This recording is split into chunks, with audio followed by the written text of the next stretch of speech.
Hello everyone. We are thankful of God that we are gathered here again in another episode of the series of our conferences called The Fact. I'm Fatima and we're so honored to have very distinguished guests today from different parts of the world. Before we start our talk, let me introduce our dear guests here. We have Manuel Ochsenreiter, if I'm not misspelling it. Welcome, perfect. Manuel. A great journalist from Germany. We have Michael Koch here from the US. Hello. Hi, welcome, Michael. Thank you. Thank you for inviting me. Thank you. I'm glad we're having you. We have Michael Gaul from the US. Hello, Michael. Hi. Thank you. Hi, how are you? Welcome. Thank you so much. We have another great Michael here. Michael Opperskalski. How are you? Salam alaikum. Salam, Michael. I'm so glad to meet you again. Okay. We have Teresa here too. Teresa is from the US too. Teresa, welcome. Thank you. Glad to hear you again. No problem. Thank you. We have another guest here, Zahra. Zahra is a friend of mine who is here to listen to the speech of our guests here. And some of you know Muhammad too. Muhammad is another friend of ours. Here is the manager, and Ali is my co-host here. Yeah, I'm raising my hand here. Yeah, that's Ali.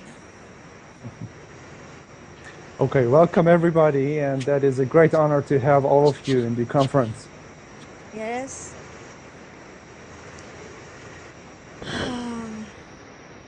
Before going to the questions, I would like to give you a little summary of what we're going to talk about.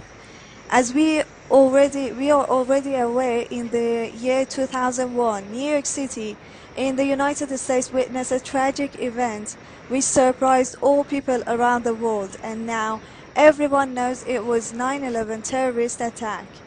That was the beginning of a new era of wars and terror in many regions, especially in the Middle East, and it is still an ongoing process which still we can see its outcomes and signs in the region. So all we want to discuss in this session, apart from all reasons which brings doubt to this scenario, is finding the most potential responsible and knowing the outcomes and signs of similar acts by those who were responsible. Let me cut to the chase and start with Mr. Michael Opperskalski. Yes. Thank you. Why do you think such a terrorist attack would happen in New York on World Trade Center, either by Al-Qaeda or either by U.S. government itself? What would the responsible seek by such an act? First of all, I think we should go a little bit more deep into the story. Mm-hmm. As we clearly have more than indications, but also proofs, is simply that the so-called Al-Qaeda was nothing else than a CIA operation from the very beginning, from Afghanistan towards other countries, Pakistan, etc., etc.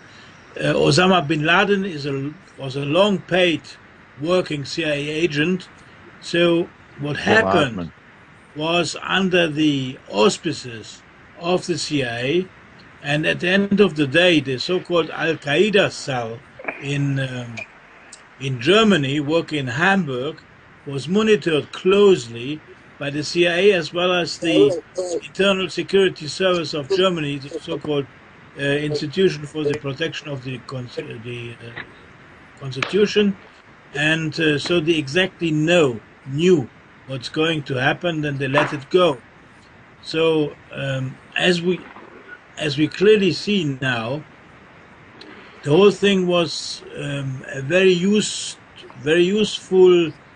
pretext for plans of wars that were already on the table, and then just needed justifications and worldwide public opinion to support them. The war against Iraq, the war against Afghanistan, the ongoing wars now, and there's a red line from the terrorist attacks in New York and Washington to Daesh of today in Iraq, Syria, and other countries. So that's the real background as I see it. Yes, thank you so much. Okay, we're going to Michael Cork. Can you hear me, Michael? Yes, I'm still with you. Thank you. In your opinion, what were or are the effects of such terrorist attacks on U.S. itself? Well, I've been involved in this struggle since it happened, pretty much. I'm a carpenter, a union carpenter. I work with steel and concrete for many years, most of my life. And I knew as soon as I saw it happen that the buildings were destroyed by explosives. It's the only way you could make that happen. So it took a couple of weeks for me to realize that it was an inside job, that I obviously knew they had to have access through security to get tons of explosives in there, but I thought that law enforcement would actually go after them. And when it happened that all of the different media stopped reporting on the stock trades, there were a lot of suspicious stock trades that showed foreknowledge. And when they weren't going after the money and they weren't making any arrests of anybody who was putting explosives in there, and they were peddling this absurd story about how these airplane crashes brought the buildings down, that was when I knew. And I've been a volunteer with architects and engineers for 9/11 Truth for, I guess, 9 years now, almost. I helped I suggested the idea that we make the film Experts Speak Out. And that is a really good film. It's called 9/11 Explosive Evidence, Experts Speak Out. And I encourage everybody to watch it. It's on YouTube. It's available in many languages. And these foreign countries like Iran that are in the crosshairs for the next war, their leaders really need to go before the UN and present this evidence, you know. We make no claims about who did it or why. The only thing we answer is what happened to the 3 buildings. There was a 3rd building that came down that wasn't even struck by an airplane, and that was building 7. So that's where we stand. We feel like if we can get this can of worms opened up, everything else will follow. And to answer your question, of course, the results in the United States have been pretty devastating. We've had an escalating police state. They can spy on us legally. People get locked up for no reason at all. And it hasn't gotten that bad yet, but a lot of us are, holding our breath, hoping it doesn't get as far as they want to take it. I'm sure I would be in a camp and tortured to death and all of that. So, this is a very urgent matter, and it's very good to be on here with other folks from around the world. I thank you all. We're so glad to have you, Michael. That's great. Yeah, thank you. Thank you very much. Yeah, you're welcome. Now, let's go to Mr. Michael Gaul. Can you hear me? Yeah, hi Christine, how are you? Thank you, Michael. Thanks. Welcome. Concerning this 9/11, Michael, before going to the details, do you think that this terrorist attack looks like an inside job or a terrorist attack done by outer terrorists? Yeah, well, the terrorists are actually the governments themselves. I believe I have to agree with the previous two gentlemen myself. Inside job, definitely elements of the United States Central Intelligence Agency, Mossad, the Zionist Israeli government. It's all, I believe, for the greater Israel. And I forget who it was.